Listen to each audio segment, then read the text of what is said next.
AI വഴി സംസ്ഥാനത്ത് ആദ്യമായി ഡീപ് ഫേക്ക് തട്ടിപ്പ് നടത്തി പണം തട്ടിയ കേസിലെ മുഖ്യപ്രതി റിമാൻഡിൽ.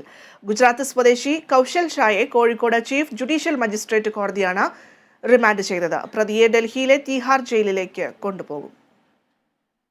കഴിഞ്ഞ ജൂലൈയിലാണ് ആർട്ടിഫിഷ്യൽ ഇന്റലിജൻസ് ഉപയോഗിച്ച് ഡീപ് ഫേക്ക് വഴി പണം തട്ടിയ കേസ് കേരളത്തിൽ ആദ്യമായി ഉണ്ടാകുന്നത്. ആർട്ടിഫിഷ്യൽ ഇന്റലിജൻസിന്റെ സഹായത്തോടെ കോഴിക്കോട് പാലാഴി സ്വദേശി PS രാധാകൃഷ്ണനിൽ നിന്നും 40,000 രൂപയായിരുന്നു പ്രതികൾ തട്ടിയെടുത്തിരുന്നത്. രാധാകൃഷ്ണന്റെ സുഹൃത്താണെന്ന് വിശ്വസിപ്പിച്ചാണ് ഇവർ ഡീപ് ഫേക്ക് വഴി പണം തട്ടിയത്. അതിലെ മുഖ്യ സൂത്രധാരനായിരുന്ന ഗുജറാത്ത് സ്വദേശി കൗശൽ ഷാ തിഹാർ ജയിലിൽ മറ്റൊരു കേസിൽ റിമാൻഡിലായിരുന്നു. ഈ വിവരം ലഭിച്ച കേരള പോലീസ് ഡൽഹി പോലീസിന്റെ സഹായത്തോടെ ട്രെയിൻ മാർഗം ഇയാളെ ഇന്ന് കോഴിക്കോട് ചീഫ് ജുഡീഷ്യൽ മജിസ്ട്രേറ്റ് കോടതിയിൽ എത്തിക്കുകയായിരുന്നു. തിഹാർ ജയിലിലെത്തി പ്രതിയെ 3 ദിവസം ചോദ്യം ചെയ്യാൻ കോടതി പോലീസിന് അനുമതി നൽകി. അതിനായി കേരള പോലീസ് സംഘം 23-ന് ഡൽഹിയിലേക്ക് പുറപ്പെടും.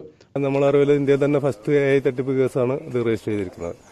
നമുക്ക് പ്രതിനെ ഐഡന്റിഫൈ ചെയ്യാൻ പറ്റിയിരുന്നെങ്കിലും ഇപ്പോഴാണ് നമ്മൾ അറസ്റ്റ് ചെയ്ത് കേരളത്തിലേക്ക് കൊണ്ടുവരാൻ വേണ്ടി പറ്റിയത്. 4 ദിവസം മുമ്പ് നമുക്ക് നഷ്ടപ്പെട്ട പണം തിരികെ കൊടുക്കാനും പറ്റി. അതിലൊരു സംതൃപ്തിയുണ്ട്. നല്ല കൂട്ടായ ഒരു പ്രവർത്തനം കൊണ്ട് തന്നെയാണ് ഇപ്പം നമുക്ക് ഈ പ്രതിനെ ഇവിടെ ഹാജരാക്കാൻ പറ്റിയത്. ഇപ്പം നമുക്ക് കുറച്ച് സമയത്തേക്ക് കസ്റ്റഡിയിൽ ചോദ്യം ചെയ്യാൻ വേണ്ടി കിട്ടിയിട്ടുണ്ട്. കൂടാതെ ഒരു 3 ദിവസം ജയിലിൽ വെച്ച് ചോദ്യം ചെയ്യാനുള്ള അനുമതിയും കോടതി തന്നിട്ടുണ്ട്. സംഭവത്തിൽ അറസ്റ്റിലാകുന്ന 4ാമത്തെ പ്രതി കൂടിയാണ് കൗശൽ ഷാ. മറ്റ് 3 പ്രതികളും കോഴിക്കോട് ജില്ലാ ജയിലിൽ കഴിഞ്ഞു വരികയാണ്. തട്ടിപ്പ് നടത്താൻ കൗശൽ ഷായ്ക്ക് വ്യാജ ആധാർ കാർഡ്, തിരിച്ചറിയൽ കാർഡ്, മൊബൈൽ സിം എന്നിവ നിർമ്മിച്ചു നൽകി എന്നതാണ് ഇവരുടെ മേലുള്ള കുറ്റം. Kerala vision news, Kozhikode.